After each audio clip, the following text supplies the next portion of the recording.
Les gens vont tout de suite dans l'hyperbole, les gens sont tout de suite craqués. C'est peut-être ce que j'essayais de dire tout à l'heure, c'est que ça c'est vraiment, vraiment... Les gens sont plus à fleur de peau. Ah, complètement, ça, complètement. ouais. Puis c'est...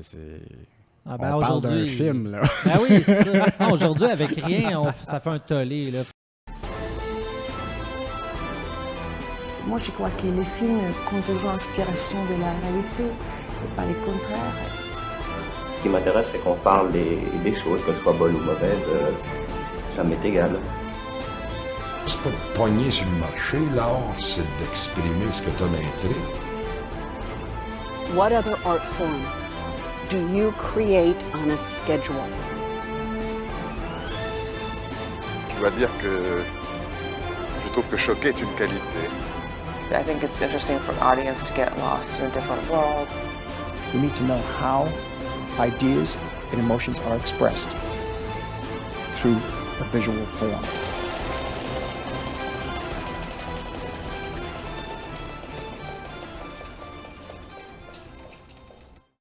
Salut tout le monde, bienvenue au Panoramique Podcast. Cette semaine, comment tu vas, Félix? Ah, très bien, numéro 1. Super. Cette semaine, on a reçu un invité. C'était vraiment, moi, j'avais hâte de le recevoir parce que c'est un aspect du cinéma qu'on parle un peu moins, contrairement, par exemple, à la production. Et donc, on a invité un critique cinématographique, donc qui écrit au Devoir, François Lévesque, que vous lisez peut-être dans votre quotidien avec votre café le matin. Donc, un gars super sympathique, un gars qui aime beaucoup le cinéma, que ce soit le cinéma de genre, que nous, on a une affection particulière, donc on a eu bien du fun à parler de ça, mais pas que, aussi tout l'aspect critique. Donc, un gars bien charmant, bien sympa. Ben écoute, le gars a réussi sa vie, en fait. C'est un passionné de cinéma qui maintenant gagne sa vie à écrire sur le cinéma. Donc, forcément, ouais. je peux que lui lever mon chapeau. Tout à fait, un plaisir. Et puis, cette semaine, on a des rubriques, comme à l'habitude. Moi, je m'enligne Ça sur... a l'air. Ben oui. Apparemment, on a des rubriques. On a des rubriques. Moi, je m'enligne sur le plan de la semaine. J'y vais avec un film que, écoute, je savais même pas que ça existait, ce film-là. En fait, j'ai découvert ça il n'y a pas si longtemps. Je savais pas qu'il y avait une suite à ce film-là. Je vais vous parler d'un film qui est sorti en 1975, donc une décennie pour laquelle j'ai une affection particulière pour le cinéma. Un film américain donc qui s'appelle The French Connection 2, donc réalisé par John Frankenheimer. Donc, j'ai choisi un plan que je vais pouvoir vous détailler tantôt. Puis toi, cette semaine, Félix? Moi, cette semaine, je suis un énorme fan de Sergio Leone, donc je ne pouvais pas passer à côté de l'anniversaire du film Il était une fois la Révolution, donc film de 71, avec James Coburn, Rod Steiger. Selon moi, à mon très humble avis, un des meilleurs de Leone. En fait, j'irais même jusqu'à dire que selon moi, c'est son meilleur. Et puis, j'ai bien hâte de vous en parler. Super. Donc, comme à l'habitude, on aimerait remercier, un énorme merci à la Cinémathèque québécoise qui nous accueille toujours à bras ouverts pour faire nos émissions. Donc, on emprunte le café-bar, on s'installe ici, on part les caméras, l'enregistreuse, puis ça part. Alors, c'est vraiment le fun. Merci à eux vraiment de leur accueil. C'est tout le temps bien agréable. Donc, comme je dis à l'habitude, venez voir des films, informez-vous de ce qui se passe. Il y a toujours des activités à la Cinémathèque. C'est très cool comme endroit. Donc, on les remercie. Et aussi, j'aimerais prendre une seconde pour remercier les sessions de salon qui nous louent les caméras. C'est une gang de gars qui vous font, pour les groupes musicaux, vous font une captation live dans leur salon. Ils font un beau petit setup, ils font le montage, tout, c'est malade. Donc, allez voir leur page Facebook, on va mettre ça dans la description. Donc, allez les encourager. Donc, la captation live, c'est un mix un peu entre vidéoclip et captation one-shot. Fait que c'est one take. Donc, vraiment intéressant comme concept. Donc, voici les sessions de salon. Merci à eux. Et puis, comme d'habitude, on va faire un dernier remerciement. Ben oui. On va remercier notre technicien en chef, Yann Lobono. Merci Yann pour ton aide. Merci Yann. C'est la 4e émission qu'on fait avec Yann et il n'a pas échappé la caméra une seule fois. Merci Yann. Merci Yann. Bon podcast tout le monde. François Lévesque, merci beaucoup d'être avec nous aujourd'hui. Merci d'avoir accepté notre invitation. Bienvenue au Panoramique Podcast. Donc, toi, François, tu es critique de cinéma au Devoir depuis 2008 et puis tu as aussi fait une maîtrise en cinéma à l'UDM. Première question que je voudrais te poser, c'est un peu devenu la question rituelle. En fait, je pense qu'à peu près tous nos invités à venir jusqu'à maintenant, on a posé cette question-là, mais d'où est venue ta passion pour le cinéma? Du film An American Werewolf in London, Le Loup-garou de Londres. De John Landis. Ça a commencé là. Ça a commencé là. 5 ans environ. Ah, c'est okay, jeune. Bon, c'est quand jeune. même. Oui. Je vous raconte l'anecdote? Ah oui, oui. J'aimerais l'entendre parce qu'il y a des scènes un peu élevées pour un enfant de 5 ans quand même dans ce film-là. Le truc, c'est que mon grand frère et moi, on se faisait garder ce soir-là. Et puis, notre gardienne avait invité son chum, ce qu'elle n'était pas supposée faire. Et son chum avait loué le film Le Loup-garou de Londres. Et on a fait du chantage, mon frère et moi. Alors, on a dit à notre gardienne, tu nous laisses regarder le film avec vous autres ou on te stoule. Et ils nous ont laissé regarder le film avec eux et j'ai été complètement ébloui. Tout l'aspect humoristique m'a complètement échappé. Là. J'étais trop jeune. L'aspect horrifique ne m'a pas fait peur. Ça m'a fasciné, ça m'a captivé. Puis bon, vous l'avez vu forcément, ce film-là. Il y a tous les segments oniriques où David rêve, il se voit dans la forêt, tout ça, où il devient graduellement monstrueux. Mais tous ces segments-là oniriques ont vraiment eu un impact très, très profond sur moi. Et bon, comme c'est le premier film qui a eu un impact,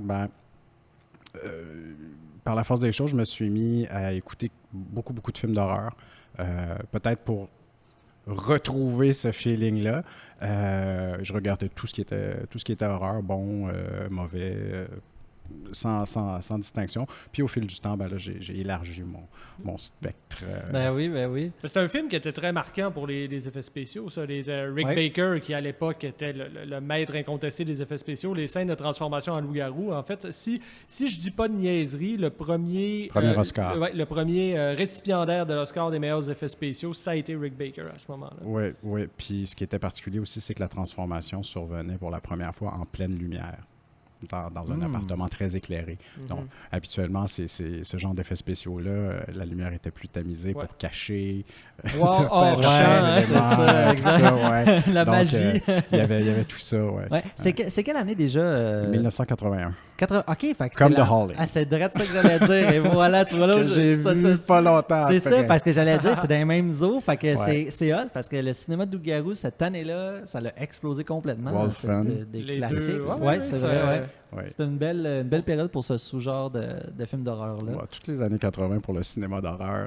Ça torchait. Bon, il y a eu quelques classiques, quand même. Donc là, tu nous dis la passion pour le cinéma est arrivée via le cinéma d'horreur. T'en as bouffé énormément, mais en dehors du cinéma d'horreur, est-ce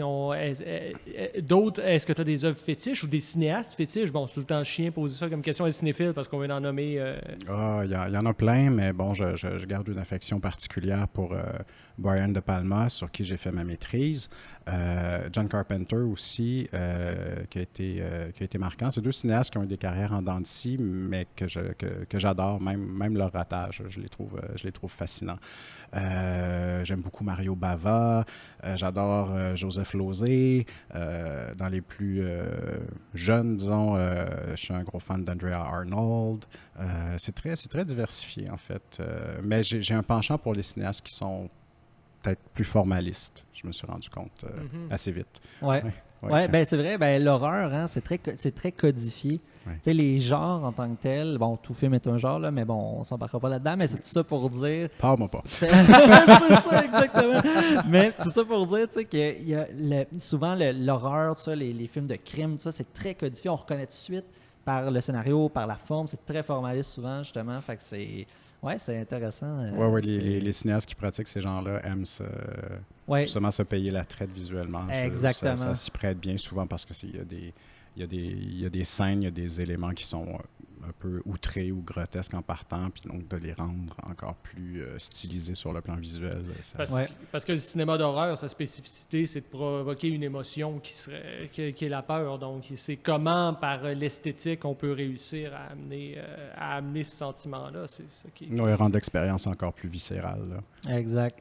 Puis moi, j'aimerais ça aller plus vers ton métier, toi qui es journaliste, qui est critique en fait de cinéma pour Le Devoir. Oui. Et puis, moi, j'aimerais savoir, c'est quoi être critique en fait exactement? C'est peut-être un peu large comme question, mais ce que je veux dire, c'est, premièrement, c'est quoi un peu, mettons au quotidien, sais, est-ce que tu dois voir énormément de films, puis comment tu gères tout ça?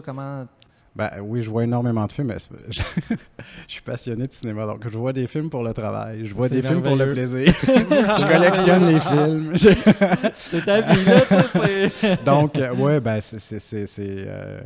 c'est une profession qui est un peu un rêve, là, d'une certaine manière. Je pensais jamais faire ça. Là. De toute façon, je faisais ma maîtrise en cinéma, puis j'avais aucune idée de ce que j'allais faire quand je serais grand. Là. OK.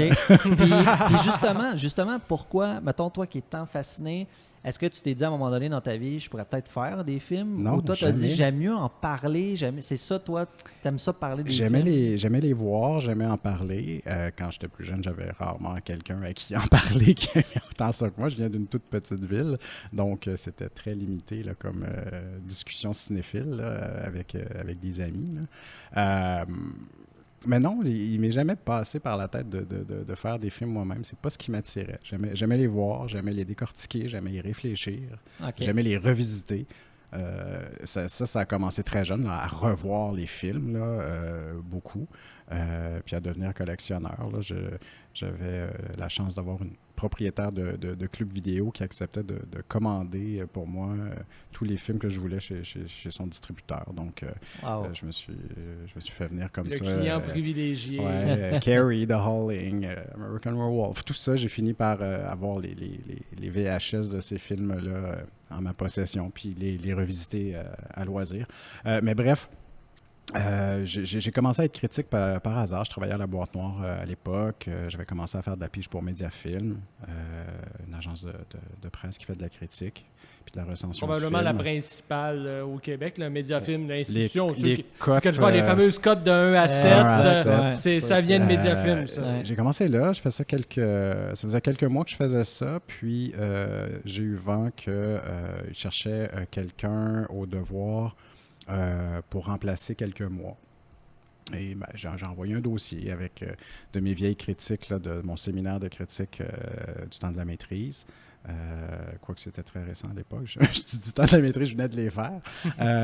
Des trucs de Mediafilm aussi. Puis bref, j'ai passé une entrevue. Ils m'ont pris à l'essai avec une autre jeune femme. Puis finalement... j'ai continué, puis quand la personne que je remplaçais est revenue de son congé, ils m'ont gardé à la pige, puis moi, je me suis arrangé pour me rendre indispensable. J'ai vraiment beaucoup écrit, puis éventuellement, au bout de quelques années de pige, je crois que c'était en 2012, il y a un poste permanent qui s'est ouvert, puis là, j'ai sauté sur l'occasion. C'est cool. Très cool. Mais j'aimerais savoir, selon toi, est-ce qu'un critique de film, est-ce qu'il y a un rôle social, et si oui, quel est-il? Un rôle social. Peut-être, mais en même temps, je serais porté à dire que c'est pas à moi d'en juger. Tout ce que je peux dire, c'est que moi, je pratique mon métier avec passion. J'éprouve à ce jour la même passion pour le cinéma que j'éprouvais quand j'étais petit cul. Là. Ça n'a jamais changé. C'est précieux, ça. Ouais. Puis je veux pas perdre ça. Et donc, quand j'écris mes textes, quand j'écris mes critiques, j'essaie toujours de communiquer ma passion pour le cinéma. Même si là, le texte que j'écris, c'est pour un film que j'estime qui est pas réussi ou pour un film qui m'a complètement enthousiasmé. L'exercice est le même pour moi. Puis j'essaie toujours d'avoir à l'esprit que j'écris pas juste pour des gens qui sont férus de cinéma comme moi. J'écris pour tout le monde, mais j'essaie d'intéresser à la fois des gens qui ont des connaissances plus pointues, puis des gens qui ont très, très peu de connaissances cinéphiles, mais qui ont un intérêt. Comme ça, en passant, qu'ils le voient comme un divertissement. J'essaie de doser, de balancer pour non pas plaire aux deux, mais rejoindre les deux extrémités du spectre. Puis toujours, comme je le disais, en restant proche de cet endroit-là en moi où réside ma passion pour le cinéma. Là. Quand je connecte pas à ça, je le sens. Je le sens quand j'écris, puis j'aime pas le travail que je fais à ce moment-là. Je vais reprendre le texte parce que Non. C'est une question de feeling. Non, mais là. ça devient tellement difficile d'écrire sur un film qui t'a pas inspiré, parce que quand tu as adoré un truc ou quand tu as détesté un truc, quand tu as senti quelque chose, là, ça vient assez facilement. Mais quand on est écrire sur ce qui nous laisse indifférents, là, je pense que c'est vraiment une torture. Moi, j'en ai fait un peu de la critique de film, parce que j'étais blogueur pour Kinéphanos, site qui n'existe plus aujourd'hui. Mais je voulais t'amener sur ce terrain-là, sur le rôle du critique, parce que moi, je considère que si je suis devenu cinéphile, c'est en partie à cause de critiques. Puis là, il faut que je lève mon chapeau à un critique français, quelqu'un que je n'ai jamais rencontré, mais avec qui je suis ami Facebook depuis quelques années. On s'écrit des fois à l'occasion, mais on ne s'est jamais vu en présentiel, comme on dit en 2021. Franck Buyoni, quand j'étais adolescent, ce gars-là avait son propre site web, ça s'appelait Frankie's Movies, et le gars publiait sur des films qu'il aimait. Et puis, si j'ai entendu parler des frères Coen, si j'ai entendu parler de Terry Gilliam, si j'ai entendu parler de beaucoup d'autres cinéastes comme ça, Martin Scorsese, c'est grâce à lui que j'ai connu ces films-là. Alors, je ne sais pas s'il nous écoute. De toute façon, je lui enverrai l'émission juste pour l'écœurer un peu. Mais Franck, merci, tout simplement. C'est la plus belle chose, ça, de développer la passion chez autrui. Transmettre sa propre passion à quelqu'un d'autre. J'espère qu'il va entendre ton shout-out, parce que c'est vraiment chouette. Moi, je me rappelle quand j'étais kid, à Santerre, la petite ville d'Abitibi d'où je viens, je collectionnais les revues de cinéma. Puis ça allait du Fangoria puis Gorezone à Première Américain. C'était très hétéroclite, mais j'en mangeais. Puis dans certaines publications françaises aussi, dans les livres de cinéma que je réussissais à trouver à la bibliothèque, souvent très anciens, je lisais sur des films que je ne pouvais pas voir, mais des films que là, j'avais soudain très, très envie de voir. Je pouvais juste me croiser les doigts qui passent à la télévision à un moment donné. Parfois, ça arrivait. On parle d'avant Internet, là. C'est oui, totalement différent. Je suis vieux, j'ai 43 ans.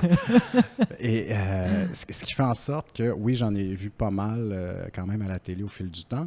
Parce que j'étais très, très à l'affût, mais quand même, quand je suis arrivé à Montréal, puis que j'ai commencé à travailler à la Boîte Noire, l'ancien club vidéo, là, ça a été comme d'entrer dans une caverne d'Ali Baba, parce que là, tous ces films-là sur lesquels j'avais lu et relu depuis mon enfance, notamment beaucoup de films de Joseph Losey, de Robert Altman aussi, plusieurs films de Chabrol aussi qui n'étaient jamais passés à la télé, mais bref, là, je me suis tellement payé la traite, ils étaient là. Hein. Je pouvais tous les voir. Ah ouais, c'est le rêve, là, c'est le rêve. Avec le rabais employé. Et ça, si j'enchaînais avec ça, c'est justement parce que à la base, ben j'ai lu des gens, soit des articles, soit des essais, des bouquins de gens qui ont su me communiquer leur passion pour ces auteurs-là, ces cinéastes-là, ces films-là. Donc, oui, c'est donner l'envie, c'est comme une base, je pense, dans le monde journalistique, c'est de créer un intérêt, de créer... Parce que si je peux juste me permettre d'enfoncer le clou, j'ai l'impression que quand on est plus jeune et qu'on découvre que des gens écrivent sur les films, ça nous fait prendre conscience que, OK, c'est pas seulement des images qui bougent, c'est plus que ça. Même si c'est flou, même si c'est confus à un âge très jeune, j'ai l'impression qu'on ressent vraiment ça. Puis moi, j'aimerais savoir, ça c'est une question, là, justement, là, j'avais hâte de te la poser. Comment tu fais quand tu es un jeune... peur. Il me regarde. C'est ça, presque maniaque. Je suis un fan de films de genre, hein, avec moi aussi. C'est là que le fun commence. Oui. Bon, on peut mettre le feu, guys. OK, Yann. Non. On a quand même de l'équipement ici. Là. Oui, ça va faire J'ai de la visite sur le feu, les boys. Non, mais c'est quand même intéressant parce que j'aimerais savoir, dans ton métier, quand tu es journaliste critique, comment tu fais pour gérer ta subjectivité de ton objectivité? Parce qu'on s'entend, c'est toi qui aimes, tu sais, François Lévesque qui aime un film, mais François Lévesque qui doit comme parler à des lecteurs. Donc, c'est quoi le pont entre tout ça? Comment tu gères ça? Je ne sais pas si vous apprenez ça dans vos cours, dans le métier. Je ne sais pas comment vous appréhendez ça. En même temps, c'est un métier qui, je suis en train de te répondre, ça va peut-être être épouvantable, là, mais je trouve que la critique, c'est foncièrement subjectif. Je veux dire, le texte que j'écris, la critique que j'écris, c'est mon impression, mon opinion sur ce film-là. C'est juste mon opinion. Donc, ni plus ni moins, mais c'est entièrement subjectif. C'est la perception que j'ai eue de ce film-là pour telle raison. Je vais essayer d'articuler un point de vue qui se tient à chaque fois, mais avoir la prétention de dire que c'est objectif, je sais pas. Pour moi, c'est entièrement subjectif comme exercice, l'exercice critique. Faut que ce soit fait de bonne foi, là, on s'entend. Oui, mais... c'est ça, ouais. À la limite, qu'est-ce qui est objectif? C'est les grandes lignes, par exemple, des faits qu'on sait, des faits véridiques, etc. Ça, oui, mais... Oui, puis je ne vais pas tomber dans les procès d'intention non plus. J'ai l'impression que le réalisateur a voulu dire ceci, puis puis partir sur une chire. Non, ça, c'est pas mon genre, mais par contre, je vais faire des déductions à partir d'éléments objectifs du film, à partir de faits du film, oui, évidemment. Mais encore là, ça reste mon interprétation. C'est ça, OK. C'est ça. Fait qu'après, c'est au lecteur de faire sa propre lecture, puis de voir s'il est d'accord avec toi ou pas. Puis ensuite, c'est les autres journalistes, qu'est-ce qu'ils vont en penser, puis après, c'est chacun apprécie ou pas. Tout à fait. Puis bon, vous en lisez des critiques aux autres aussi. J'en lis depuis que je suis tout petit. Puis il y en a avec qui je suis rarement d'accord, d'autres avec qui je suis assez souvent d'accord, d'autres moitié-moitié. Mais c'est quand même intéressant à lire. J'ai des recueils de Pauline Kael, l'ancienne critique du New Yorker. Oui, qui est une légende de la critique aux États-Unis. Pauline Kael, c'est elle qui a accompagné le New Hollywood. Ça a été quelqu'un d'extrêmement important. Oui, notamment, c'était une des championnes de Palma. C'est ce qui m'a amené à la lire à l'origine. Et j'ai beaucoup de plaisir à revisiter ses textes parce qu'elle avait un style très flamboyant, très littéraire aussi, ce qui me plaît beaucoup. Mais dans les faits, je suis peut-être d'accord avec elle une fois sur deux, une fois sur trois, mais c'est pas grave. Parce que c'est intéressant de savoir l'opinion de l'autre aussi. Oui, puis la manière dont elle exprime son opinion, le style, le panache avec lequel elle exprime son opinion, c'est ce que je trouve admirable. Ouais. Elle semblait, moi j'ai juste vu des extraits à droite et à gauche, mais bon, c'est quelqu'un qui avait un caractère très affirmé et qui savait ce qu'elle aimait et ce qu'elle n'aimait pas, mais elle avait un sens de la formule. Elle a blasté, moi ça me fait un peu plaisir parce que c'est un film que j'aime pas, mais Barry Lyndon de Kubrick, d'ordinaire j'aime beaucoup Kubrick, mais ce film-là m'a ennuyé à mourir, pour le dire de façon très honnête. Puis elle avait écrit à propos de ce film-là, en gros elle disait oui, il y a des qualités plastiques, il y a des belles images, tout ça, mais une séance de diapositives par des étudiants d'histoire de l'art aurait fait le même effet. Ouch! Oui, burn. Elle avait le sens de la formule, en effet, oui. Wow. Oui, puis c'était une époque aussi, elle a écrit dans des années 60 aux années 90. C'était une période où le fait d'être d'accord ou non était secondaire. C'était pas polarisé comme ça l'est maintenant. Aujourd'hui, dans le travail, dans le métier que j'exerce, souvent les réactions vont être très, très virulentes par rapport à certains films que j'ai pas aimés ou à d'autres que j'ai aimés puis que certains estiment que j'ai pas d'affaire à aimer. Mais bref, il y a une polarisation, c'est partout dans la société, mais j'observe que ça va jusque en ce moment, tu trouves dans le que cinéma depuis quelques années. Oui. Okay. Oui, le fait de ne pas être d'accord, soudainement, c'est comme si c'était bien grave. Là. C'est vrai qu'à l'époque, il y avait peut-être plus une culture de l'affrontement que c'était accepté. C'était accepté qu'on n'était pas d'accord. C'est sûr, nous, on est des anciens étudiants en cinéma. On a entendu parler de la querelle en France dans les années 50 entre Positif et les cahiers du cinéma. C'est un peu... mais je veux rebondir moi-même sur ce que je suis en train de dire pour te demander, est-ce que tu as l'impression qu'il y a comme... Par rapport à l'âge d'or de la critique, est-ce que tu as l'impression que que le métier est moins bien considéré aujourd'hui? En tout cas, je ne sais pas si je me formule Je sais pas honnêtement. Moins bien considéré, peut-être. J'espère que non, mais il a beaucoup changé, chose certaine. Il a beaucoup changé. Peut-être l'effet on dirait que c'est le consensus, comme. Tu sais, des fois, on dit même en production, il faut comme qu'il y ait un consensus de plein de monde qu'il faut qui approuve le scénario. Est-ce qu'en critique, ça serait la même chose, comme? Je pense pas, mais quand je dis que ça a beaucoup changé, c'est que ça s'est beaucoup diversifié, démocratisé aussi, pour le meilleur, des fois pour le pire. À une époque, c'était plus, on va le dire, élitiste, ce qui n'était pas nécessairement une bonne chose. Aujourd'hui, comme on dit, everybody's a critic, ce qui n'est pas toujours le cas. Mais je pense qu'il y a peut-être une sélection qui se fait d'elle-même. Les gens vont vers les critiques qui les interpellent peut-être davantage, mais peut-être que ce qu'on perd là-dedans aussi dans la multitude, la diversité, c'est qu'on se confronte, on est peut-être moins porté à se confronter au point de vue qu'on n'aime pas. On va les écarter tout de suite pour aller uniquement au point de vue qui dit exactement ce qu'on veut lire. Je regarde certains commentaires que je reçois des fois. Bon, pour donner un exemple récent, j'ai pas aimé j'ai été très déçu, en fait, par le plus récent de Clint Eastwood, Cry Macho. Puis là-dessus, bon, ça donne que j'ai l'air de m'inscrire dans le consensus, là.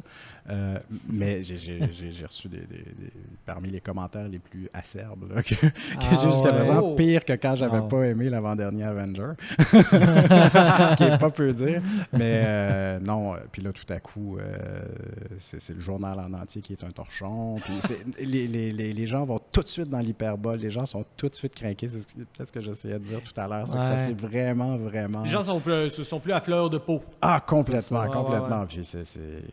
Ah on parle d'un film, là. Ah oui, c'est ça. Non, aujourd'hui, avec rien, ça fait un tollé, là. Fait que ça se reflète même dans le journalisme. C'est fou, pareil. Ouais, donc ça, c'est peut-être peut-être pas une évolution, mais une dévolution. Mais puisqu'on parle des réactions très fortes que ça amène, bon, si ça amène des réactions, logiquement, il devrait y avoir une raison derrière. Est-ce que... dans quelle mesure est-ce que la critique a une influence sur le milieu du cinéma? Est-ce que la critique en a une, premièrement? Pas tant, je dirais. Peut-être auparavant davantage. Maintenant, je pense pas. C'est sûr que les studios, les distributeurs vont aimer pour leurs films plus prestigieux coller quelques citations élogieuses pour la publicité, mais il n'y a pas un ou une critique de nos jours qui va pouvoir, comme à une certaine époque, faire ou défaire un film, là. Ça n'existe plus. Puis de toute façon, si on fait le métier pour ça, on le pratique pour les mauvaises raisons, tant qu'à moi, là. Ouais, clairement. Non, moi, je le vois vraiment comme un accompagnement, en fait, là. C'est comme ça que je le pratique, en tout cas. J'ai vraiment pas la prétention d'avoir quelque incidence que ce soit sur la vie d'un film en salle. À une époque, ce qui était bien, c'est que certains critiques influents, s'ils avaient aimé un film, un plus petit film, ça pouvait beaucoup aider pour le bouche à oreille. Donc, que le film ait une vie en salle. Mais bon, maintenant, puis c'est le cas avant la pandémie, la vie en salle de tous les films, c'est beaucoup écourté, là. Donc, ça aussi, c'est les habitudes de une transformation majeure qu'il y a eu là, au cours des 20 dernières années. Donc, et tout ça fait en sorte aussi qu'il y a une partie de la critique qui est devenue peut-être... une partie du métier de critique peut-être qui est devenue obsolète à ce moment-là. Mais bon, quand on est passionné par ça, c'est comme si c'était une pulsion. Il faut le faire. Il faut écrire, il faut voir les films, il faut écrire. Oui. Donc, quand même que 4 personnes me liraient, ça sera ça. C'est une bonne attitude. Il faut parce que la cinéphilie, il faut que ce soit partagé. C'est ça, exact. Oui, puis c'est comme j'évoquais au début, c'est vraiment pour ça que je le fais. J'essaie toujours de communiquer ma passion. Même quand j'ai détesté un film, je vais essayer de m'arranger pour parler sur un autre film que j'ai aimé dans le même genre ou qui m'a fait penser à... Des parallèles, ouais. Non, mais c'est le plaisir aussi du cinéma, qu'on soit assis, tu sais, sais, peu importe le nombre de personnes, on soit un en face de l'autre, puis que toi, tu l'as aimé, moi, je l'ai pas aimé, puis qu'on en discute, c'est parfait parce que des fois, c'est comme ça qu'on se ramasse après ça à aimer ou pas aimer.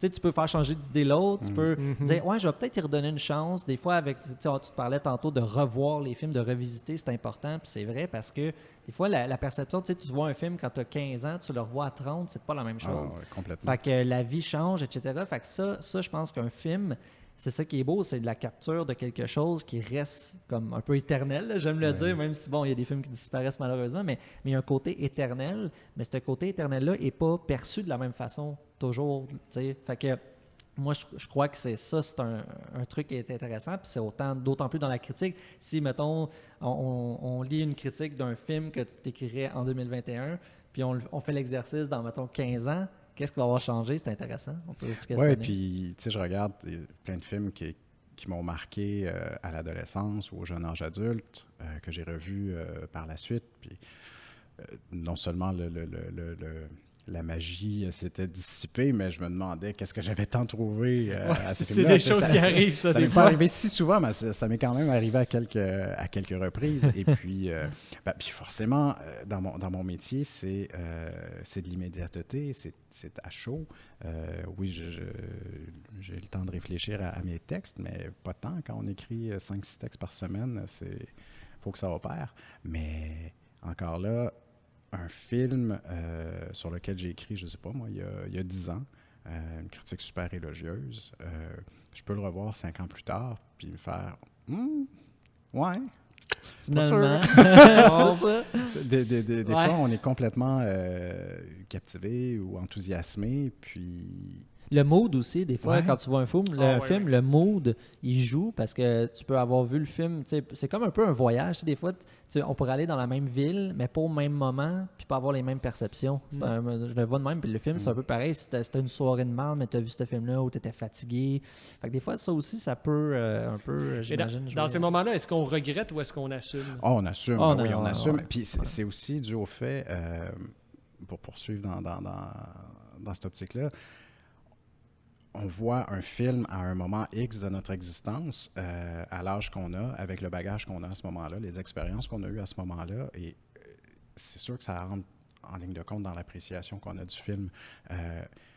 Le gars de 20 ans que j'étais, qui a vu tel film, versus le gars de 40 ans qui revoit le même film, j'ai vécu bien d'autres expériences, j'ai vu bien d'autres films.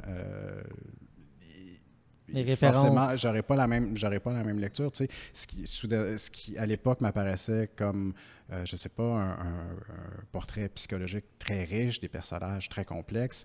Là, tout à coup, avec 20 ans de plus d'expérience de vie, ça va peut-être me sembler au contraire assez superficiel et puéril comme portrait. Ça peut arriver parce que, bon, l'impression que j'avais il y a 20 ans, ça allait aussi avec le fait que j'avais 20 ans, tu sais, par exemple. Ah ouais, ben oui, c'est ça. C'est une personne de son époque, finalement. C'est ça. Donc, pour revenir à ta question, oui, il faut toujours assumer parce que chaque texte est écrit à un moment précis et correspond à qui j'étais à ce moment-là. Tant que chaque texte est honnête, finalement, il Voilà. n'y a rien à renier. Voilà, tu peux rougir de certaines opinions, mais il faut quand même les assumer. ouais, c'est ça. Ouais. Ah, ben c'est cool, ça, c'est intéressant. C'est vraiment cool, je trouve, parce que, tu sais, le cinéma, on le dit souvent, c'est un domaine qui est extrêmement large. Tu sais, autant tu peux faire des films, la cinéphilie, c'est quoi? Tu sais, c'est la critique, c'est quoi? Donc, il y a tellement de trucs qu'on peut faire, il y a tellement de métiers dans le cinéma, puis c'est ça qu'on veut faire au podcast, d'inviter du monde de toutes les sphères, parce que justement, tu sais, toi qui es moins dans... Moi, toi, tu ressens pas le besoin de faire des films, mais tu reçois le besoin d'en parler, c'est important, tu sais. Fait que ça, je trouve ça bien... D'où pourquoi on t'invite, mais c'est pour dire que c'est pour dire aux gens justement comme il n'y a pas juste faire des films, c'est d'en parler, c'est le partage, c'est la critique, c'est tellement vaste. Fait que ça c'est. Oui, c'est un art et ça appelle à toutes sortes de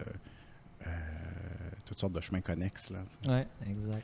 Sur un autre sujet, une question que je voulais te poser. Ici à Montréal, on est chanceux parce qu'on a beaucoup de bons festivals de films. Bon, évidemment, contexte pandémie, tout ça a perturbé énormément de choses, mais bon, cet été, on a pu revoir quelques festivals comme ça qui ont recommencé à faire des projections, pas seulement uniquement en ligne comme ça avait été le cas l'année passée, mais les festivals comme on les aime recommencent un peu à opérer.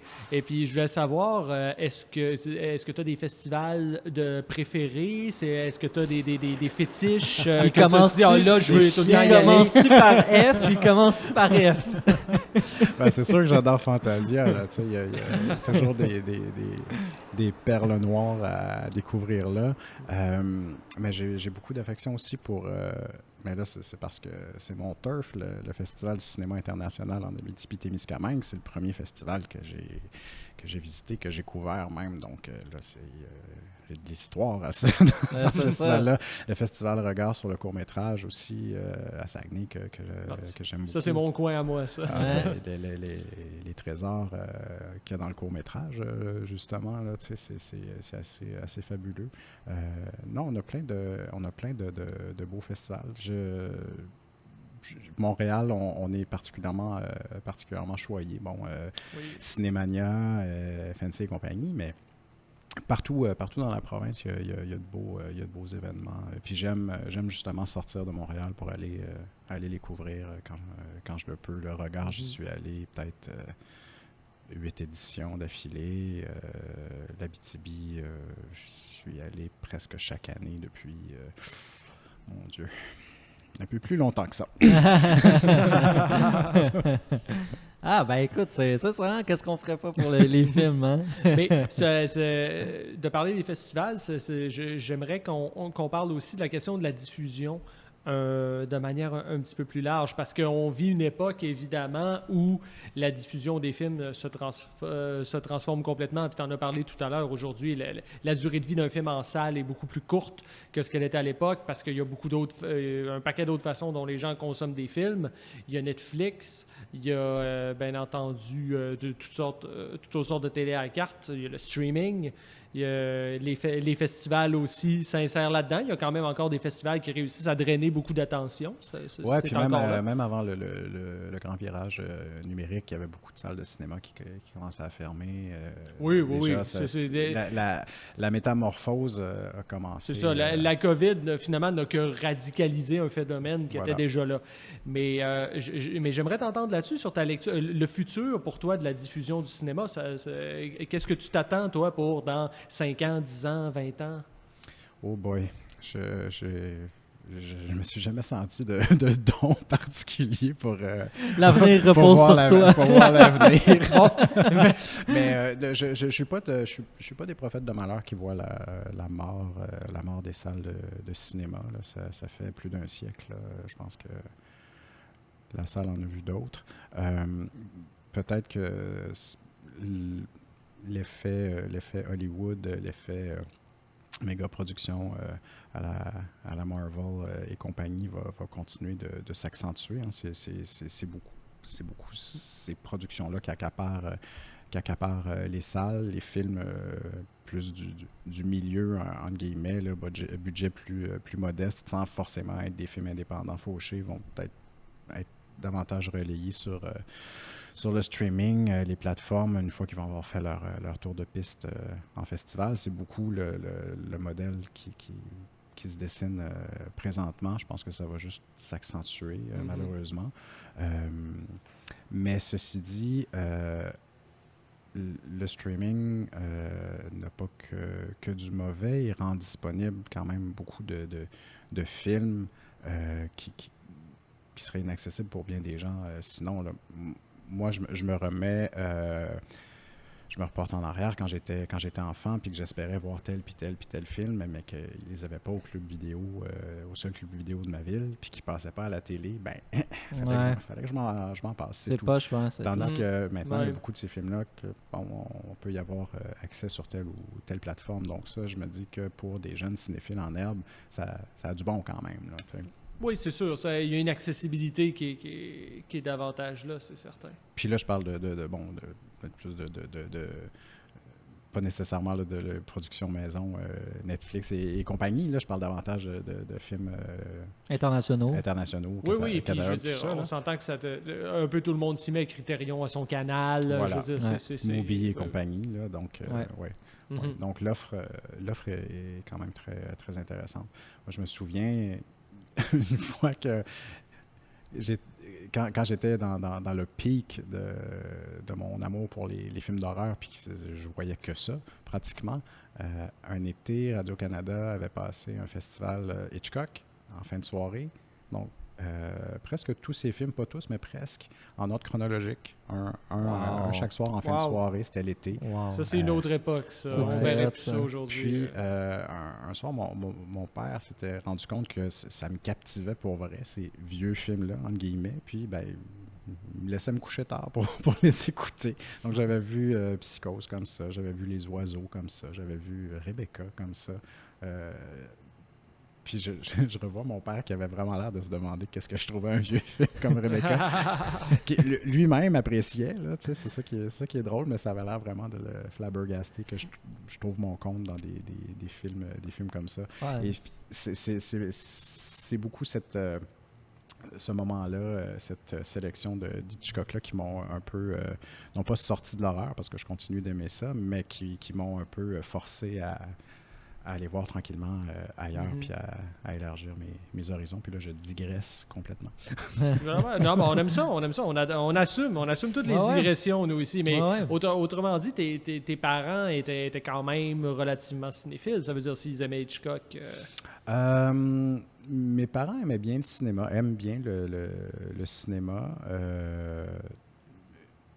C'est pas une passion, mais l'essentiel était qu'il me laissait regarder ce que je voulais. Il y avait comme... Puis, ils ont bien fait parce que j'étais pas porté là, à regarder des films que j'aurais pas dû. Ben, quoique. Je regardais des affaires assez élevées en horreur, mais j'étais capable de le prendre.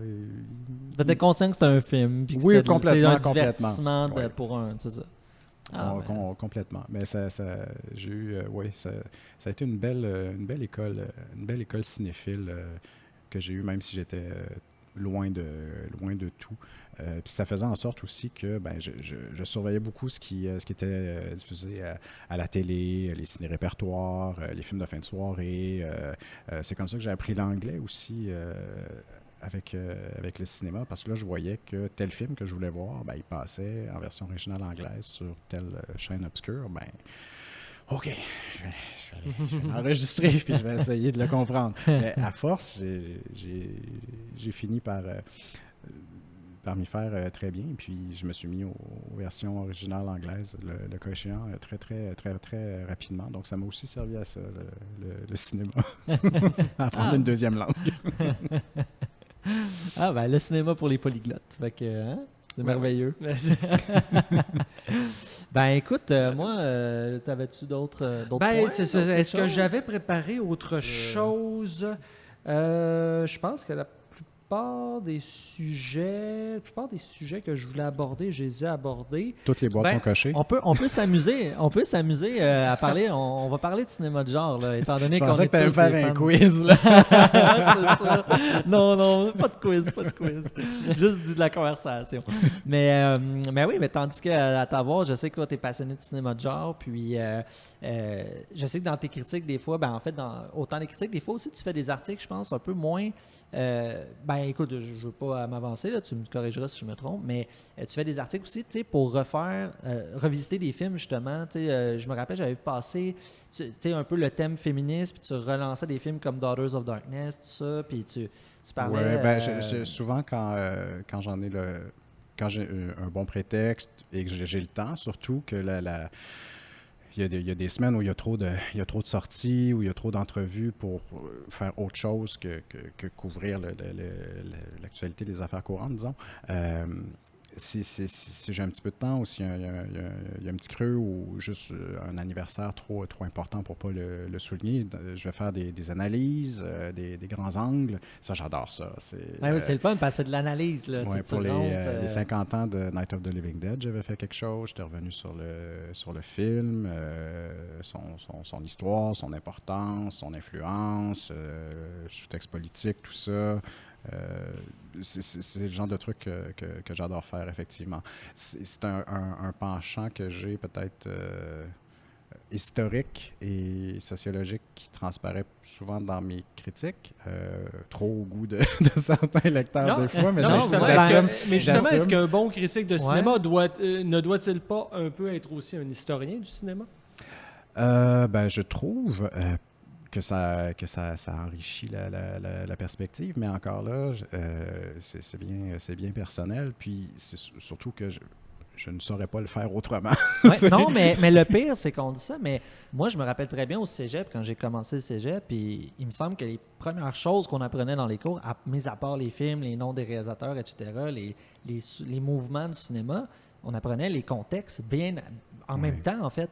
Parce que pour comprendre la production des films, pour comprendre justement, tu sais, de où ça vient, pourquoi parce que des fois, tu as beau te faire mettre un film devant toi, mais si tu n'as pas de contexte, tu n'as pas de référent, tu passes à côté de plusieurs choses, puis c'est là l'importance. Moi, en tout cas, je pense aussi personnellement que c'est le fun d'avoir... le contexte socio-historique de la production d'un film est souvent très éclairant sur ce qu'il y a, ce qui se cache en filigrane du film. Oui, parce que l'art n'est pas coupé de la société. Non, puis parfois c'est voulu de la part du cinéaste, parfois c'est complètement inconscient, mais un film n'est pas fait en vase clos. Il est toujours, tenant de son époque. Là. Exact. Déjà, c'est valide pour tous les arts, mais j'ai l'impression que c'est encore plus valide pour le cinéma, du fait que le cinéma a besoin d'une plus grosse équipe, a besoin est un art de plus grande ampleur. Je pense que ça fait en sorte que le cinéma doit forcément capter encore plus de son époque par rapport à d'autres arts. En tout cas, j'ai l'impression. Oui, ça a du sens, effectivement. Ouais. Comme plusieurs artisans, plusieurs artistes sont sollicités, ça fait, disons, beaucoup d'antennes potentielles pour capter des affaires. Oui, c'est difficile de dire que tout ça se passe uniquement dans la tête d'une personne qui serait le réalisateur, puisque tellement de gens doivent être impliqués dans le processus. Et qui serait complètement coupé de sa société. Oui. C'est ça. Non, c'est ça. Je veux dire, il y a un contexte à tout.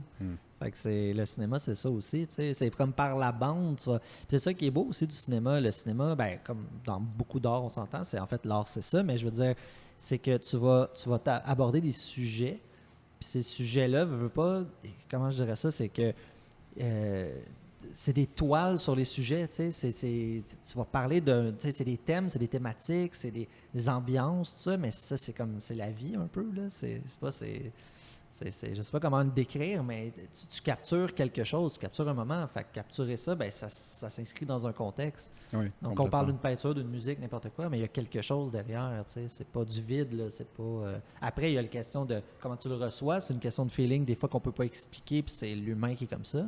Mais je pense que à la base, clairement, et comme tu dis, Félix, le cinéma, clairement, c'est une œuvre collective, mais c'est une œuvre sur la vie, sur les thèmes que tu vas aborder, puis c'est ça qui est beau du cinéma. Ça peut couvrir n'importe quoi, le cinéma.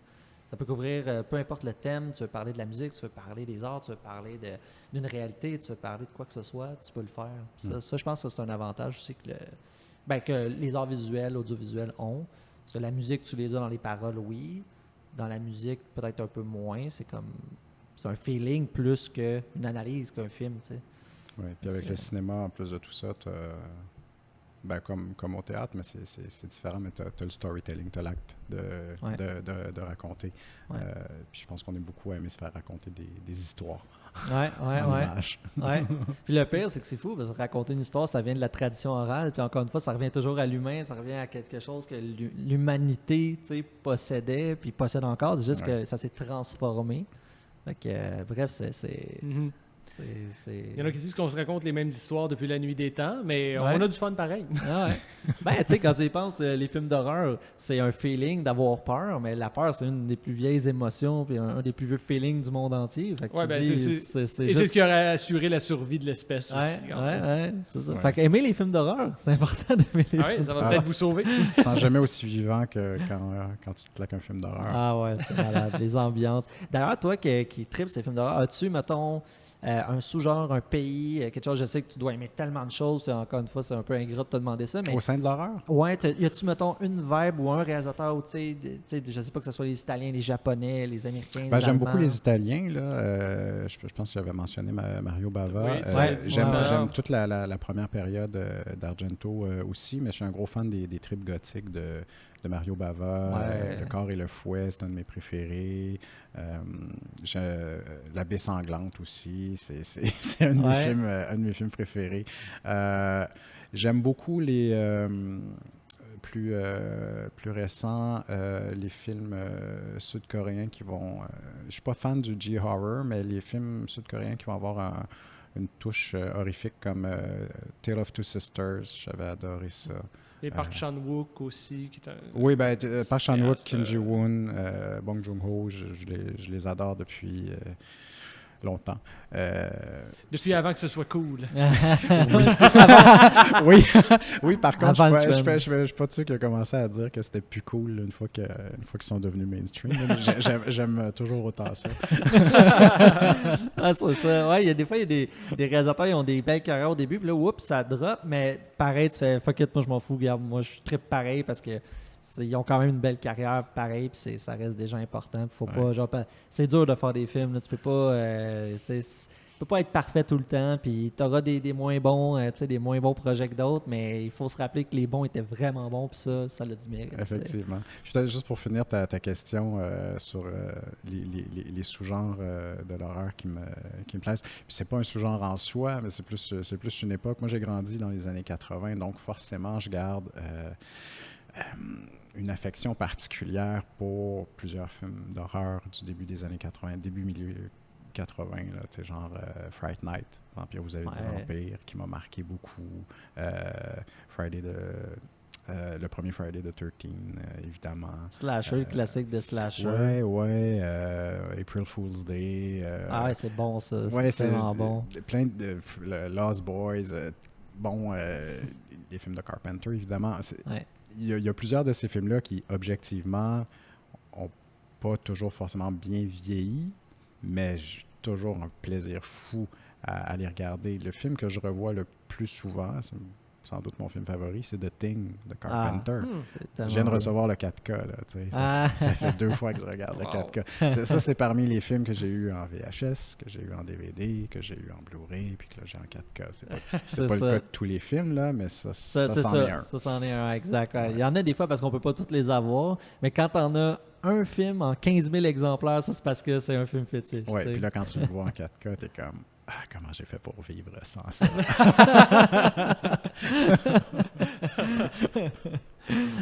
Génial. En tout cas, écoute, on pourrait parler de Cinéma Job pendant des heures, je pense, mais là, le podcast achève. Alors, je pense qu'on va conclure là-dessus. On va conclure là-dessus. Écoute, merci beaucoup, François, d'être venu. Merci à vous, messieurs. C'était un plaisir. Partagez et puis, on espère te revoir bientôt. Je ferai une émission spéciale sur Carpenter ou De Palma, puis je viendrai. C'est bon, ça. On fait ça. C'est noté. Attends, je vais finir d'abord sur une chose, OK? Je vais finir, toi qui aimes vraiment beaucoup De Palma, puis nous aussi, on est vraiment des tripeux. Je sais pas si tu as vu sur Arte, la chaîne française. Sur Arte, dans le fond, il y a la Cinémathèque française qui font des fois des conférences avec des cinéastes. Puis là, il y en avait plein. Là. Moi, j'avais ça sur une application sur ma télé. Là. Je pense que c'était même sur Télé-Québec, en fait. J'ai trouvé ça là-dessus. Puis il y avait Nicolas Winding-Refn, il y avait Bertolucci, il y avait plein de réalisateurs. Puis il y avait Brian De Palma. Et là, moi, je me starte ça un soir, OK, ben peinard, je suis là, ça va être écœurant, une petite heure là, à écouter ce que De Palma a à dire sur son cinéma. Et là, la Cinémathèque, dans le fond, ils ont projeté Casualties of War. C'est un film que j'aimerais beaucoup revoir, ça fait longtemps que je l'ai vu, mais c'est un bon film. Film traumatisant un peu. Assez dur aussi. Puis justement, c'est là le point avec lequel je m'en viens, c'est, écoute, j'en parle, je capote, là. Moi, je suis là, je suis dans mon lit, bien relax. Tu t'apprêtes juste à je vais écouter ce que De Palma a à dire. C'est quand même un homme qui a de l'expérience, un homme vieillissant, tout ça.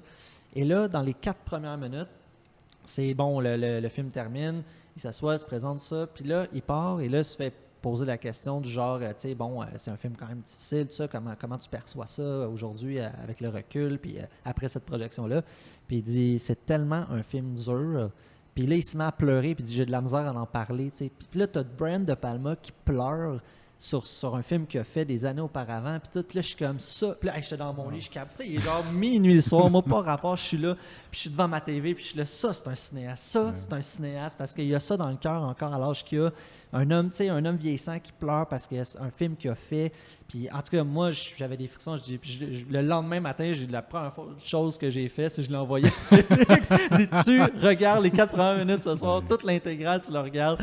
Puis là, Félix, effectivement, il m'en a reparlé. Mais pour moi, ça a été un moment magique. Puis c'est ça aussi, des discussions sur le cinéma. Je pense que c'est ça que ça amène. Ça amène l'humanité. Puis ça, je pense que c'est la magie, tu sais. Fait que toi qui aimes De Palma, je te dis, va voir ça, tu risques d'avoir les mêmes frissons que nous autres. C'est quoi la première chose que je fais ce soir? Tu m'écris pour me dire tes impressions, je veux savoir. Fait que allez voir ça à la maison. Si vous aimez Brian De Palma, c'est un grand réalisateur. Moi, je capote sur lui, là. Fait que on l'aime, Brian. Brian De Palma, on t'aime. Salut, Brian. Émission dédiée à Brian. Brian De Palma. Hey, merci. Merci à toi, François. Merci, François. Bonne soirée. Bonne soirée. Salut. Bon, on vous l'avait promis, il est temps de tenir nos promesses. Les chroniques de la semaine. Amir, le plan de la semaine, qu'est-ce que c'est? Écoute, c'est un film que j'ai découvert il n'y a pas si longtemps que ça. Dans la dernière année, si ma mémoire est bonne, je ne savais pas, c'est The French Connection 2, la partie 2. Déjà, le premier est un chef-d'œuvre de William Friedkin en 71. Grand classique. Et là, il y a eu une suite à ça, puis moi, je capotais, je disais qu'il faut que je vois ce film-là. Fait que là, sur le coup, quand j'ai vu, ça a popé, j'ai dû faire des recherches, puis ça a popé, puis là, je fais, OK, je vais voir de quoi ça a l'air, parce que des fois, les suites, on n'est pas certain, on a toujours des appréhensions, on se dit, ouais, surtout d'un grand film, fait que... Mais là, à force de regarder, j'ai vu la bande-annonce, j'ai vu un peu justement les personnages et tout ça. Puis là, je fais OK, je vais le voir, ça m'intéresse. Et là, j'ai eu un coup de cœur pour ce film-là. J'ai vraiment aimé ce petit film-là. C'est vraiment là, une bonne suite, je trouve, au premier pour plein de raisons. Il est différent du premier. Ça, déjà, c'est une réussite en soi parce que ça aurait pu être justement un problème pour le réalisateur de faire comme le premier puis que ça soit trop proche du premier. Donc, les gens auraient peut-être moins embarqué parce que ça aurait été une pâle copie. Là. Mm-hmm. Et donc, ça, le film a une force pour ça. Donc, juste pour vous mettre en contexte avant le plan, donc, film qui sort en 1975, réalisé par John Frankenheimer, un réalisateur que je ne connais pas beaucoup. J'ai vu quelques films sur une liste là, qui disaient que c'était des films à voir.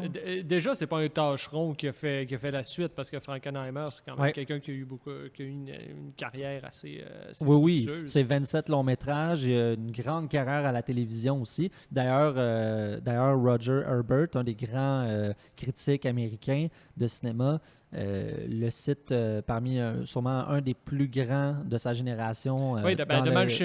Manchurian Candidate, c'est probablement son film le plus reconnu. Oui, puis il le mentionne là, comme ça, un des plus grands réalisateurs, metteurs en scène pour la télévision niveau drame. Donc c'est quand même quelqu'un qui a une carrière prolifique. Et donc déjà ça fait comme OK, au moins c'est intéressant que le projet a été confié quand même à quelqu'un d'expérience. Mm-hmm. Donc, en gros, l'histoire, ça raconte ceux qui connaissent pas trop la French Connection, c'est quelque chose qui s'est passé dans la vraie vie. C'est le milieu français, comme les Français l'appellent, la pègre française appelée le milieu. C'est le milieu marseillais qui justement qui produit et distribue la drogue, la cocaïne, l'héroïne, tout ça en fait, c'est l'héroïne si ma mémoire est bonne. Aux États-Unis, donc qui inonde les États-Unis dans les années 70. En fait, ça a duré vraiment longtemps avant que les autorités américaines et françaises commencent à travailler sur ça parce qu'ils ne savaient pas. Puis il y avait des astuces pour ça, comme dans ceux qui se rappellent du premier film, la drogue est cachée dans les voitures, puis il faut qu'ils démontent les voitures parce qu'il y a de la drogue partout dans les compartiments. Puis si vous vous rappelez de la scène justement où le personnage de Doyle, interprété par Gene Hackman, il calcule le poids des voitures en vidant la drogue, tout ça, pour être sûr que c'est bien justement la French Connection qui est mêlée à ça. Bref, c'est quelque chose d'historiquement qui s'est passé. Et puis, le film relate ça. Et puis, la suite, le premier film se passe aux États-Unis, à New York, donc où justement ça se passait, la French Connection, parce que c'est le marché new-yorkais qui consommait énormément. C'était la plaque tournante de la consommation de drogue en Amérique du Nord. Là. Bon, Montréal fut aussi cette plaque-là, mais disons que les années 70, 80, tout ça, c'était beaucoup aux États-Unis. Et puis, dans le 2, en fait, le film se déroule à Marseille. Donc, à même la provenance de la confection de la drogue avec les chimistes et tout ça. Et puis là, Doyle arrive à Marseille et il est greffé à une équipe, une escouade là-bas, qui est l'inspecteur en chef est interprété par Bernard Fresson, quand même un acteur français quand même qui a joué dans des grands films, dans des bons films. Et puis, et là, Doyle arrive là, et là, lui, il veut capturer, justement, il veut à tout prix la peau du personnage de Charrier, qui est interprété par Fernando Rey, encore une fois, grand acteur espagnol qui a joué beaucoup dans le cinéma européen des années 60-70, etc. C'est non connu. Acteur fétiche de Buñuel, si je me trompe pas. Ah, tu vois, je ne savais pas. Est-ce que c'est moi qui dis... En tout cas, bref. Ça, je ne savais pas, mais en tout cas, tu m'apprends de quoi. Et puis... tout ça pour dire, il veut sa peau à tout prix parce qu'il veut arrêter ce trafic-là, puis il en a fait une obsession. Et là, il arrive là, puis là, le film commence comme ça. Il arrive sur justement un port où les inspecteurs, il y a plein de monde sur le port, puis là, ils sont en train de démancher des poissons parce qu'ils pensent qu'il y a de la drogue, puis une cargaison de drogue cachée dans les poissons. Puis finalement, ça, c'est malade. Le film commence comme ça, là. Puis finalement, il démange les poissons, trouve rien. Puis là, il y a un des inspecteurs qui dit quelle date qu'on est aujourd'hui. Puis là, dans le film, c'est le 1er avril. Fait que là, l'inspecteur, il capote, il est en tabarnak. Fait que c'est un coup monté de la peg qui ont fait exprès. Puis tout. Puis il y a eu des mouchards qui se sont fait aller puis qui ont dit n'importe quoi. Puis c'était pas vrai. Fait que déjà, c'est vraiment hot. Fait que là, je suis comme, c'est bon, c'est tellement... Fait que... Et là, on suit Doyle qui justement, que c'est... Bon, premièrement, Doyle qui est américain, donc il ne parle pas vraiment français. Alors, tout le film, c'est l'univers d'un Américain, d'un policier américain qui arrive à Marseille. Il ne parle pas d'un mot français. Fait que c'est vraiment le classique de l'étranger qui est dans un autre pays puis qui ne parle pas la langue. Donc, il perd de repères. Il ne peut pas œuvrer comme il fait chez lui parce que c'est différent. Mais il garde quand même ses méthodes fortes parce que Doyle, c'est un personnage fort, c'est un personnage qui va traquer ses proies, tout ça, puis il veut coincer les malfrats. Et c'est fou ce qui se passe dans ce film-là parce que un petit peu plus tard dans le film, j'arrive à mon plan bientôt, il arrive, il se fait kidnapper en fait par les malfrats et il se fait droguer, il se fait shooter par la drogue. Et puis, il se fait shooter, puis là, après ça, il se fait tellement shooter, il se fait remettre comme dans la rue, là, un peu à moitié mort finalement, comme pratiquement en overdose, littéralement en fait. Et là, la scène d'après, c'est les policiers qui le retrouvent, tout ça, puis là, ils finissent par le rétablir, tout est mieux. Mais là, le plan que je vais me mettre ici, on voit Gene Hackman, qui interprète Doyle, donc. Et là, ça va pas. Là, il est en sevrage. Il est juste déconnecté. Là, ça va vraiment pas. Puis là, le personnage de Bernard Fresson lui donne de l'alcool pour une bouteille de cognac pour que ça pour lui calmer les nerfs. Puis Doyle, il est en sevrage. Fait que, il est juste plus là. Il a presque pas mangé. Il était sous la drogue. Là. C'est complètement à ça de mourir. Là, il boit de l'alcool. Puis là, il est déconnecté. Et là, cette scène dure à peu près... environ là, une dizaine de minutes, si ma mémoire est bonne, ou à peu près 10 minutes dans ces coins-là. Et là, c'est juste lui qui parle comme de baseball, puis tout ça, puis il fait comme un lien entre plein d'affaires, mais comme il pue là, mais c'est tellement une performance dans ce film-là. Le film est porté par Gene Hackman. Gene Hackman, dans ce film-là, était écœurant. Puis je lisais que qu'il n'était pas sûr de faire la suite. Il se disait, ça faisait quand même déjà 4 ans. Ben, mettons, entre les deux sorties du film, ça fait 4 ans, mais mettons, quand il s'est fait proposer le film, ça devait faire déjà 3 ans. Fait que, un peu l'heure de gloire était passée. Fait que lui, il n'était pas sûr. Puis finalement, il a embarqué dans le projet. Parce que c'est dit, bon, avec les gens quand même d'expérience comme John Frankenheimer derrière la caméra, tout ça. Fait que c'est dit, let's go, on le fait. Puis écoute, moi, la performance de Gene Hackman de A à Z dans ce film-là est malade. Ouais, tu dis, il porte le film. Si on sait qu'il y en a un qui est capable de porter un film sur son dos, c'est bien Gene Hackman. Ah oui, d'ailleurs, doyen dans les acteurs américains, là, 91 ans. C'est la trompe de Clint Eastwood. Il n'y en a pas beaucoup. Excepté que contrairement à Eastwood, Gene Hackman il a pris sa retraite. Lui, oui, exact. Oui, tout à fait. Il y a 4 mois de plus qu'Eastwood. J'ai regardé leur tâche, j'étais curieux. Mais tout ça pour dire, c'est vraiment la même génération. Puis c'est intéressant quand même qu'ils soient tout de même encore vivants parce que tu te dis, wow, c'est des gens qui ont fait des films et qui en ont fait des affaires. Fait que ce film-là arrive, c'est ça, dans les années 70, et là, il est quand même solide. La gloire, justement, en 71, du premier, ça avait vraiment bien marché. Puis c'est un acteur, comme tu dis, qui est capable... Oscar du meilleur film, du meilleur réalisateur. Exact. Donc, c'est un gros succès. Et là, c'est ça, mais le film est incroyable. Juste avec Gene Hackman, c'est fou. Mais en plus, il y a toute justement la scène où que vous voyez là, à l'écran, c'est lui qui parle avec Fresson, puis là, il est vraiment plus là, mais c'est une performance. Là, moi, je capotais, j'étais comme, à ce prix qui est bon, Gene Hackman, ça n'a pas d'allure, il livre l'affaire, là, il est vraiment bon. Puis le duo aussi est très bon. J'aime le duo Fresson-Hackman. Tu sais, un policier français que lui est chez lui, hein, fait qu'il connaît les normes ici, puis il sait où il s'en va. Tandis que Doyle, lui, arrive avec ses normes new-yorkaises. Lui, il arrive, puis il rentre dans le tas, puis il brasse plutôt son la absence marde. de normes. Hein? Exactement, il brasse de la merde, tu sais. Mais il y a une affaire qui arrive aussi, mais à part ça, fait que, le film, quand même, c'est quand même intense parce que c'est quand même un policier qui se fait kidnapper, qui se fait droguer, shooter pour genre se faire tasser, là, parce que les malfrats savent ils savent très bien qu'ils sont après eux. Puis, mais on comprend avec le temps que la police américaine, donc les escouades new-yorkaises, ont envoyé Doyle un peu comme un appât, en fait, pour faire bouger les choses. Parce qu'ils se sont dit ça va justement faire sortir les gros bonnets, ça va les inquiéter, puis il va y avoir de l'action. Fait que c'est un peu sale ce qui se passe quand même dans le film. Puis c'est tout arrangé avec justement l'escouade marseillaise. Fait que ça devient comme quand même de quoi, pas paranoïaque, mais ça devient quand même, tu te dis waouh, c'est fou comment des fois le monde de la police, ça peut jouer rough, puis ça peut jouer chien, même avec les gens à l'interne. Fait que c'est quand même, tu sais, fait que l'histoire est quand même bonne, je trouve, par rapport à ça. Et puis, c'est le plan que vous voyez, là, la bouteille à droite, c'est écœurant, là, je veux dire. Vous voyez là, le cognac qui se baisse, puis il est là, puis il est comme un peu, tu sais, comment il est habillé, là, on dirait qu'il est genre en vieille robe de chambre, puis il est en sevrage, mais c'est bon, c'est juste, il y a vraiment une belle performance dans ce film-là. Puis c'est beau aussi, je veux dire, on voit Marseille à l'époque, elle est dans les années 70, fait que, ça aurait pu vraiment être ce film-là un échec total parce que ça aurait pu pas avoir justement de valeur, de goût, un peu ça aurait pu perdre la couleur qu'avait l'originalité. Mais non, il a bien amené John Frankenheimer, il a bien fait, l'histoire est intéressante. Il y a des scènes vraiment drôles aussi par moment.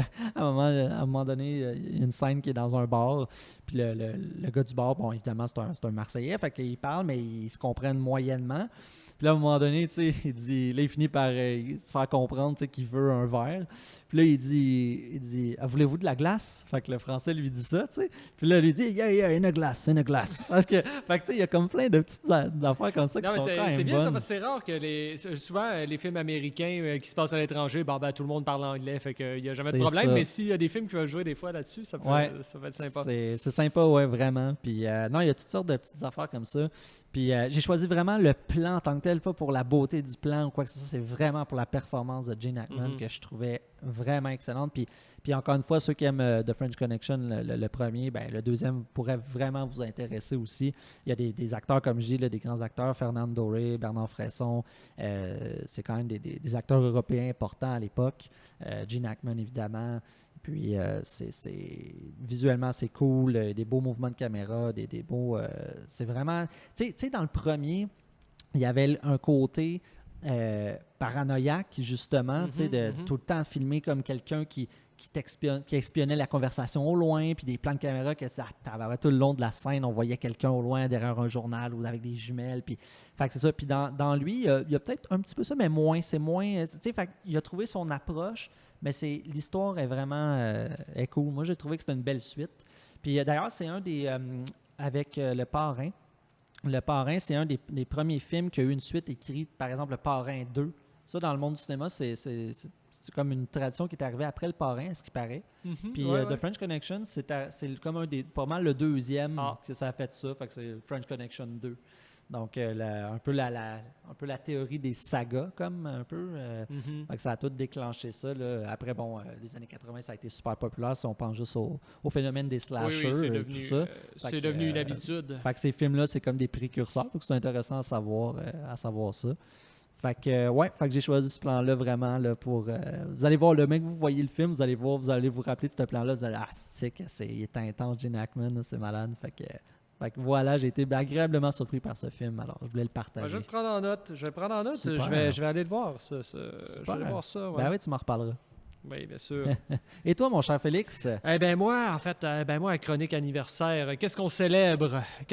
En 2021? On célèbre le 50e anniversaire du film Il était une fois la Révolution de Sergio Leone.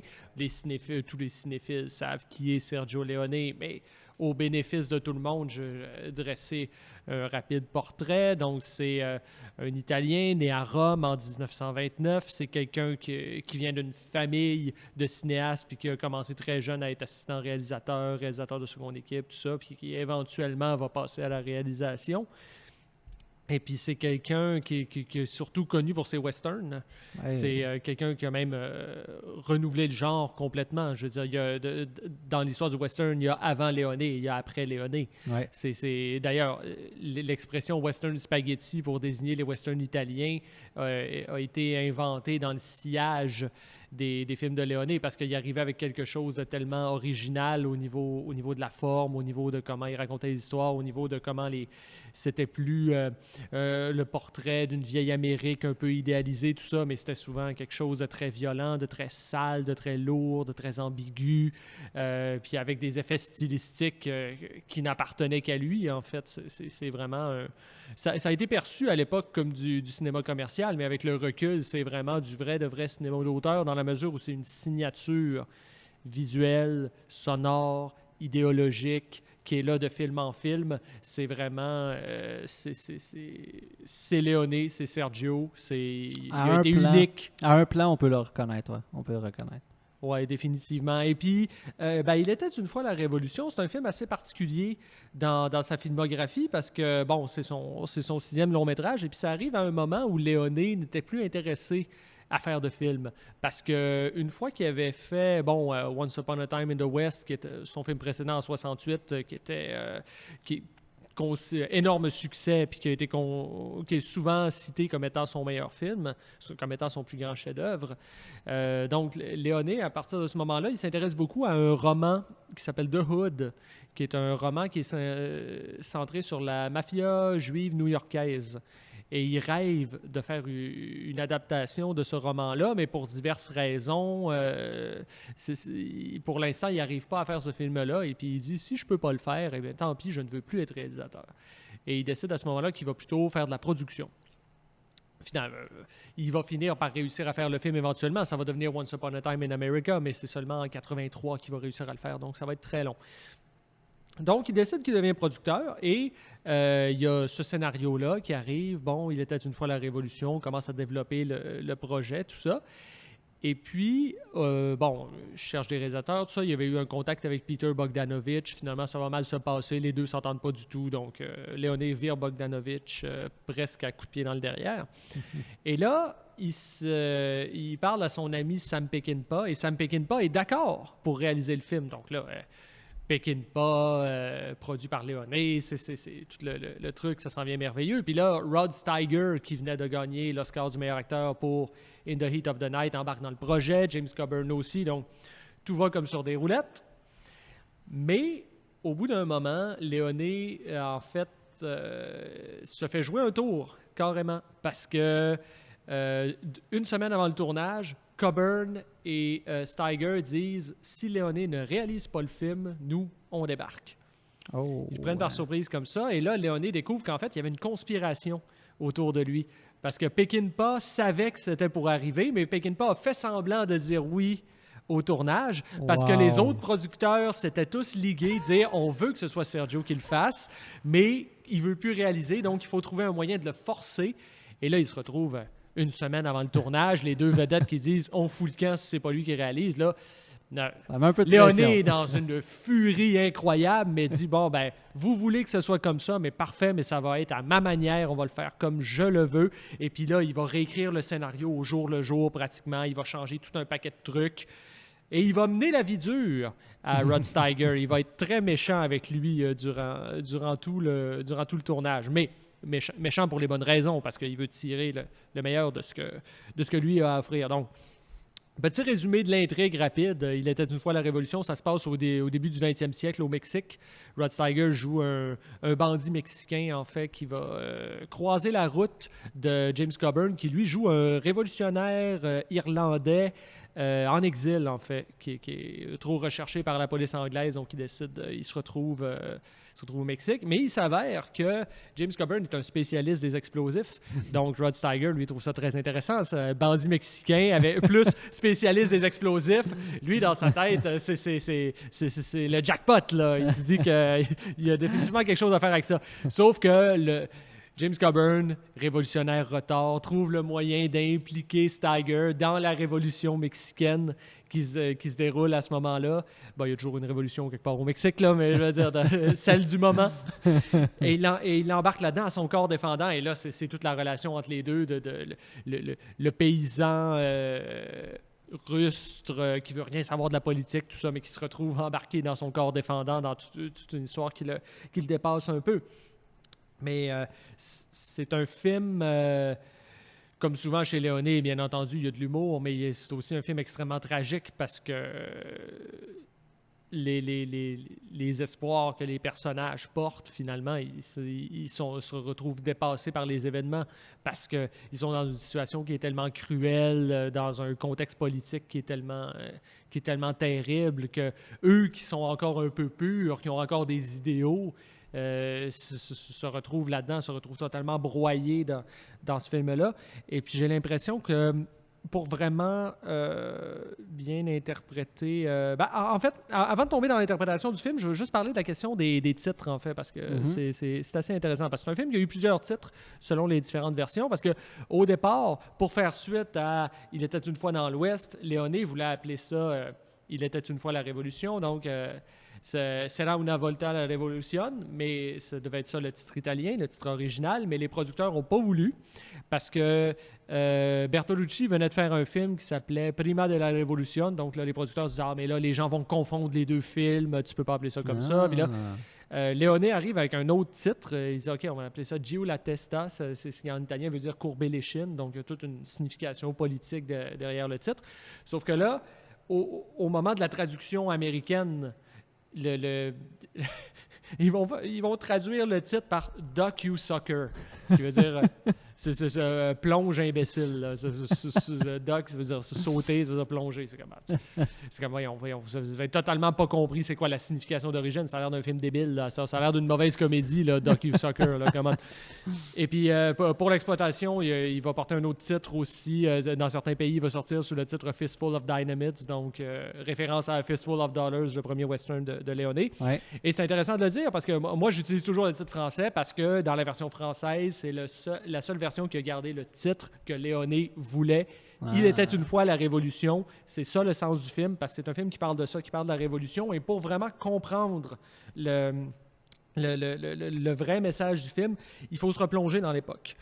Parce que, au début, le film commence sur une citation de Mao Tse-tung. Donc, c'est difficile de faire plus littéral que ça. Là. C'est vraiment, on est là pour parler de la Révolution, on est là pour parler de qu'est-ce que ça a été l'aventure du communisme, parce qu'en Italie, ça a été quelque chose de majeur, de très, très important. Le Parti communiste italien, de tous les partis communistes qu'il y a pu avoir en Europe, ça a probablement été le plus important. D'ailleurs, s'il n'y avait pas eu des fraudes massives de la part, entre autres, de la CIA lors des élections en 1948, il est tout à fait probable que les communistes prenaient le pouvoir en Italie. Donc, ça s'est joué quelque chose de très, très proche. Mais pendant très longtemps, le Parti communiste va être comme le principal parti d'opposition en Italie face aux démocrates chrétiens qui, eux, sont le parti inamovible qui règne tout le temps. C'est rendu presque un régime de parti unique. Pour certains le vivent presque comme le retour du fascisme. En fait, Pasolini va carrément dire qu'en Italie, il y a deux pays. pays, en fait. Il y a le pays du Parti communiste, puis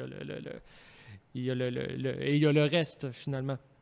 Et puis pour beaucoup de cinéastes vont être engagés d'ailleurs au Parti communiste. Et pas seulement des cinéastes politiques comme Bertolucci, mais d'autres aussi. Lucio Fulci était membre du Parti communiste. Argento va traîner avec eux aussi à une époque. Je veux dire, un peu tout le monde. Ça draine beaucoup de gens. C'est quelque chose de très, très, très important. Donc, pour les Italiens, c'est quelque chose d'important parce que c'est un film qui parle justement du désabusement en politique. OK. Parce que c'est une génération de gens c'est un peuple, en fait, qui a rêvé à ça, qui a rêvé à cet idéal-là révolutionnaire, lutte des classes, abolir le capitalisme, abolir la pauvreté, tout ça, redonner le pouvoir aux travailleurs, tout ça. C'est un idéal qui a fait rêver toute une génération. Et le film qui se sort en 71, déjà, on est à une époque où, tu sais, c'est après le printemps de Prague où les Soviétiques ont réprimé des révoltes en Tchécoslovaquie, tout ça. Donc, c'est aussi les années de plomb en Italie même aussi. Oui, c'est ça. D'explosifs partout, d'attentats, de rap, tout ça, de kidnapping. C'était vraiment pas exactement. cool. Donc, tous les rêves qu'il y avait jusque-là commencent à prendre un tournant extrêmement glauque. Et puis, beaucoup d'intellectuels qui avaient cru dans le communisme à ce moment-là vont commencer à déchanter. Ils vont se dire, OK, finalement, c'est peut-être pas aussi bien que ce qu'on pensait. Puis tout le film est là-dessus. Les deux personnages ont des discussions. Une des plus belles scènes du film, c'est quand Rod Steiger dit à James Coburn, arrête de parler de ta révolution, parce que c'est quoi ta révolution? C'est des gens instruits qui vont voir des gens pas instruits, qui leur disent votre situation est intolérable, il faut faire une révolution. Et finalement, les gens non instruits croient ça et s'impliquent et meurent pour cette cause-là, et finalement, ça sert à rien parce que au pire, il y aura un changement de régime, mais c'est toujours les riches qui vont dominer finalement. C'est un film très, très pessimiste, c'est un film très, très, très, très désespéré. Et puis c'est intéressant de voir parce que moi, pour me préparer, je lisais beaucoup les entretiens de Léoné avec un Noël Simsolo, qui était un critique français, et puis il parlait beaucoup que son écrivain préféré à Léoné, c'était Louis-Ferdinand Céline. Puis Céline, c'est quelqu'un qui a eu un peu le même parcours intellectuel aussi, quelqu'un qui, à une époque, était attiré par les idées socialistes, tout ça, puis après avoir fait un voyage en Union soviétique, il en est revenu en se disant « OK, non, c'est moins bien que tu penses, c'est moins bien que ce que je m'imaginais, ouais, finalement. » Donc, pour moi, c'est vraiment un témoignage de cette époque-là, et puis je pense que j'ai vu ce film-là assez jeune, mais je pense que maintenant, rendu dans la trentaine, je comprends encore plus justement ce message-là, parce que les rêves de jeunesse, tout ça qui s'estompent, c'est quelque chose c'est quelque chose qu'on ressent très, très fortement en voyant ce film-là, qui est superbe à tous les niveaux, au niveau de l'acting, au niveau de la mise en scène, au niveau de... avec Léoné, ça, j'en doute pas, par exemple. C'est sa force. Ouais. Puis, je veux conclure sur, en fait, le dernier sujet que je veux aborder, mais qui nécessiterait des développements extraordinaires, c'est la musique du film. La musique du film qui est faite par Ennio Morricone, qui a composé toutes les musiques de Léoné. Puis la relation entre les deux, c'est une des plus belles relations entre un réalisateur et un compositeur de l'histoire du cinéma, en fait. Il y a très peu de parallèles qu'on peut faire. Peut-être un peu Spielberg avec Williams ou Hitchcock avec Bernard Herrmann, mais c'est très, très rare qu'on a vu une relation à ce point-là fusionnelle entre un réalisateur et un compositeur. Puis leur façon de travailler... Ça se voyait dans leur façon de travailler. D'ailleurs, ils discutaient du scénario. Morricone arrivait avec les maquettes, il les jouait au piano. Les deux retravaillaient l'orchestration ensemble. C'était vraiment un vrai travail d'équipe entre les deux. Et puis, c'est drôle, petite anecdote comme ça, juste en passant. On aime ça souvent parler des hasards à l'émission, comment le hasard fait bien les choses. Et puis la première fois qu'ils se sont rencontrés, Morricone se souvenait de Léoné parce que les deux avaient été dans la même classe au primaire. Mais Léoné, lui, s'en rappelait pas. Puis il lui a même carrément sorti la photo de classe pour dire « Ouais, regarde, on est là-dessus, les deux. » Les deux étaient allés étaient à la même école quand ils étaient destinés à faire des films ensemble. Ben oui, semble-t-il. Mais vraiment, la relation entre les deux va être poussée extrêmement loin. Quand ils font Once Upon a Time in the West, Leone tourne ça aux États-Unis, à Monument Valley, dans le fameux désert où John Ford tournait ses westerns, tout ça, avec les immenses pitons rocheux, tout ça, vraiment le décor, l'un des décors les plus iconiques de l'histoire du western américain. Et puis, pour ce tournage-là, il avait demandé à Morricone de composer la musique avant le tournage. Ouais. Et là, il amène des gigantesques colonnes de son dans le désert et les colonnes de son crachent la musique d'Ennio Morricone pendant que les acteurs jouent pour que les acteurs s'imprègnent de cette musique-là pour que ça teigne vraiment l'atmosphère du film. Et puis, je vais dire, à mon avis, Morricone, immense compositeur de films, qui a fait un paquet de musique extraordinaire, mais à mon avis, à mon goût personnel, celle qu'il a fait dans Il était une fois de la Révolution, c'est sa plus belle musique. Il y a des accents tellement tragiques, tellement nostalgiques, la façon dont il utilise les chœurs, il y a un côté un petit peu enfantin dans cette musique-là, de prime abord, mais qui débouche sur quelque chose de très lyrique par la suite. C'est vraiment, en tout cas, une bande-son absolument extraordinaire. Et puis, je vais conclure sur la façon dont Leone lui-même voyait ce film-là, qui, dans le fond, est son avant-dernier film, parce que par la suite, il va faire Once Upon a Time in America, puis ensuite, il va décéder assez jeune, une crise cardiaque à 60 ans. Ouais. Et puis, il disait, Leone, c'était quelqu'un qui connaissait pas beaucoup le politiquement correct. Il s'exprimait de manière assez crue. Et puis, il disait, j'aime ce film-là comme un enfant handicapé. Ça a été difficile, il m'a fait souffrir beaucoup, mais c'est lui que j'aime le plus. Quand même, hein? Voilà, c'est la fin. Et c'est la fin de ma chronique. Écoute... J'espère que vous allez avoir le goût de voir le film. Ben oui, moi c'est un film que déjà j'ai vu beaucoup de Leone, mais lui, je l'ai pas vu, ou en tout cas, ça fait vraiment longtemps, mais je crois pas l'avoir vu. Puis, clairement, ça va être dans mes prochains. Là, j'aurais pas le choix de voir ça. Fait que, merci de nous avoir parlé de ça, mon cher. Ça fait très plaisir. Fait que, écoute, c'est des belles chroniques, puis on espère que les gens à la maison vont triper ou... Des suggestions pour les longues soirées d'hiver. L'hiver va venir éventuellement un jour. Oui, exact. Fait que pourquoi pas s'installer devant un bon petit film au chaud. C'est merveilleux. Fait que, en attendant, on vous dit à la semaine prochaine. À la semaine prochaine. D'autres aventures avec des invités et des chroniques. Likez, commentez, partagez, ça fait toujours plaisir. Vive le cinéma. Bonne semaine tout le monde. Salut.